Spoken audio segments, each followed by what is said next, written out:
Hello everyone, welcome back. If you've been around this channel long enough, you probably know that I don't really care that much about the meta in Genshin, as much as I care a lot more about whether characters are actually fun to play, because at the end of the day, what's the point of doing more damage if you're just bored out of your mind? With that in mind, I want to talk about Skirk and the Natlan update cycle as a whole, because yeah, we've had a bunch of new characters to play lately, and a lot of them do bring some fresh and interesting gameplay mechanics and gameplay experiences. But the more I play, the more I still feel that somehow Clorinde is the most fun character to play in the game.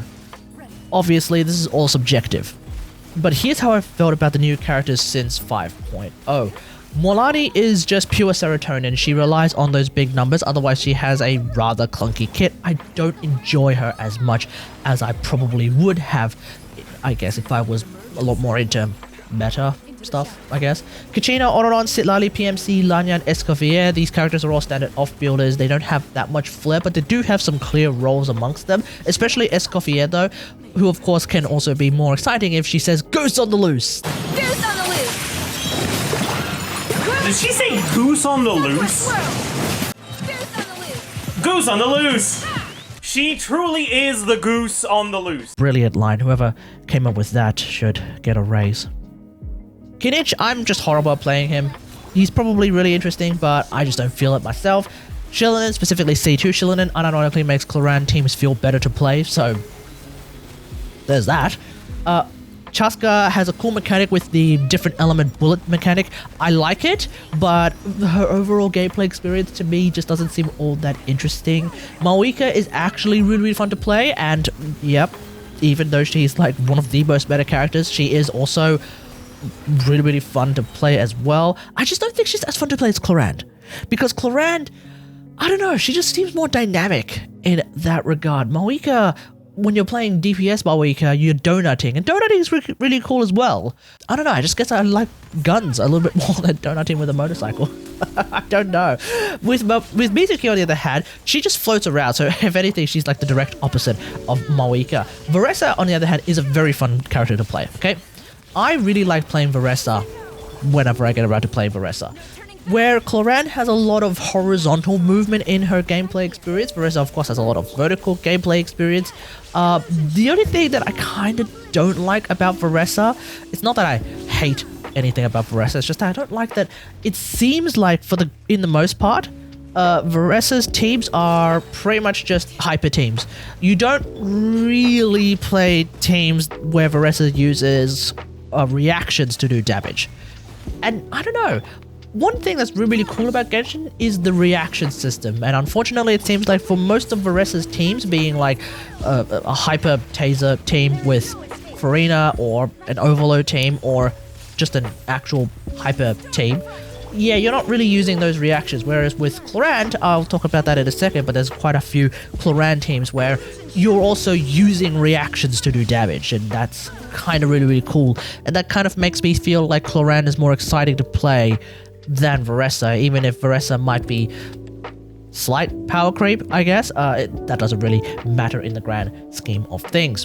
Then of course we have Ian-san, who is a buffer, and she buffs both Varesa and Clorinde, but the main thing is that she buffs Clorinde teams, so there we go, another +1 for Clorinde.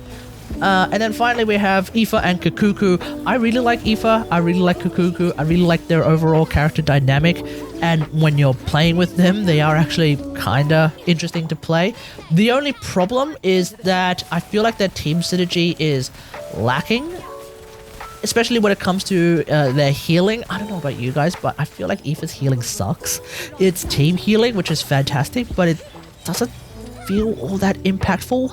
Maybe I've just left him at level 70 and that's why he sucks, but at the same time, I've had Jean at level 70 since the dawn of time, and her healing has been nothing short of amazing, so I don't know what it is.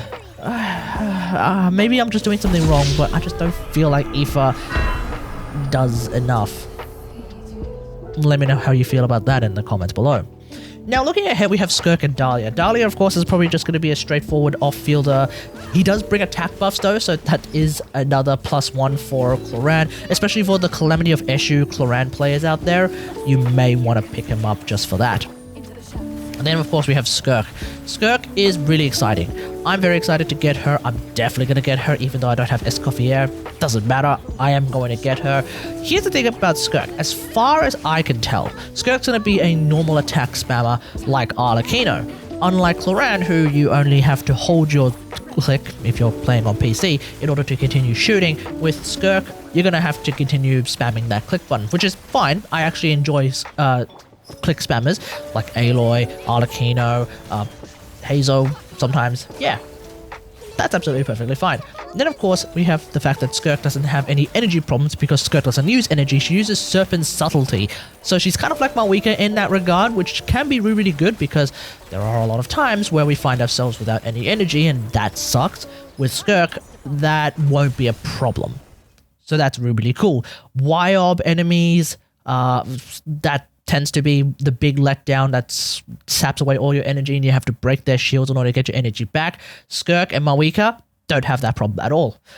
Then, of course, she has a unique burst, which is very similar to how Varesa works, because one thing that's really, really cool about Varesa is being able to just use your ult regularly. That kind of tickles that part of your brain that says, like, ooh, I get to use my ult now. Yeah, it seems like Skirk can do the same thing, but I don't think her special ult is mainly used for damage. I think it's mainly used to grab those Void Rifts, so it's a little bit different. I don't know how I'm going to feel about that. We're just going to have to wait until Skirk comes out. And then finally, of course, Skirk can also fly around, which is similar to how Arlecchino can fly around mid-combat if you want to do that. Similar to how you can hold skill with Varesa to start running around if you want to do that, which actually is useful if you're playing Obsidian Varesa, but putting that aside, Skirk can do the same thing with her skill by holding it to start flying around, and she does get a bit of a whale tail.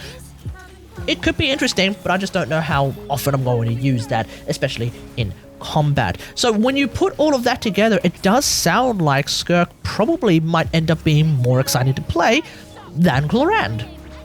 And I would agree with that. The big catch is that, as far as I can tell, Skirk is pretty much locked to freeze teams, specifically Hydro Cryo freeze teams. No Kaz, no Xilonen. Because apparently if you lose even one of her A4 stacks, you lose a lot of damage, according to what I've heard. And so by doing that, yeah, that kind of sucks. It's not like how Neuvillette works, where with Neuvillette you could potentially lose one stack of your A1 passive, but if you're playing with Farina, she makes up for that and then some, so that's why it's not as restrictive. It's definitely not the same as Clorinde's, where her stacks come no matter what, which means she doesn't even have that particular problem. But with Skirk, yeah, it seems like she's very restrictive in that regard. I get the feeling that's going to reduce how much excitement I get out of her. We'll just have to see. Apparently, if you have C2 Xilonen, she's breaking even at that point. I don't know how to feel about that. And I feel like that's that kind of limitation that will make her less exciting than Clorinde in the grand scheme of things. Because think about it, what can you play with Clorinde? And I don't mean what can you play with Clorinde to make sure you do as much damage as you can. I'm just talking about what can you actually play with Clorinde. Quicken, Quickbloom, Quickburn, Overload, Hyper teams even, Taser, straight up Chaos teams. Clorinde works absolutely perfectly fine in all of these different kinds of comps, whereas Skirk only works absolutely perfectly fine in Hydro Cryo Freeze comps. Not entirely sure how I feel about that. So yeah, I feel like I might still find Clorinde more fun to play than Skirk. Obviously, I will reserve judgment until I actually get my hands on her, and of course I'm going to pull her even if I don't have Escoffier. That's absolutely perfectly fine. The big takeaway though is that even though Powercreep does seem to be real, I don't think Funcreep has quite hit the same with regards to Natlan. We have had some fantastic characters, no doubt, but somehow Clorinde still sits at the top, as far as I can tell, with regards to who is the most exciting character to play. Let me know what you think about all of this in the comments below. I'm not entirely sure if this is good or bad for the future of the game, but we'll just have to see. Maybe when Not Cry comes out, Hoyo will be able to come up with even more characters that are incredible and absolutely insane with their kits, and maybe they might come up with someone who's even more exciting to play than Clorinde in the grand scheme of things. We'll just have to see. But either way, let me know what you think about all this in the comments below. Otherwise, hope you guys enjoyed. If you like this video, hit that like button, subscribe for more Genshin Impact content, and until next time, I'll see you guys later. Thanks for watching. Bye.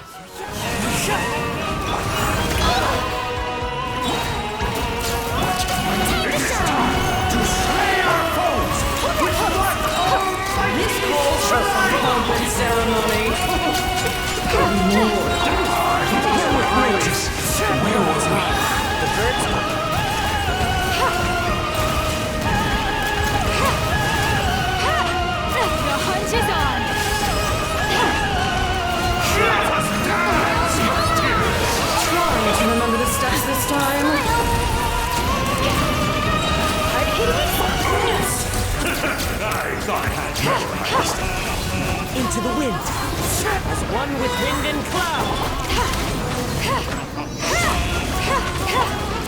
The camera's still working. Say cheese! Lightning, The wind moves. My power is immense! One blast is quite enough.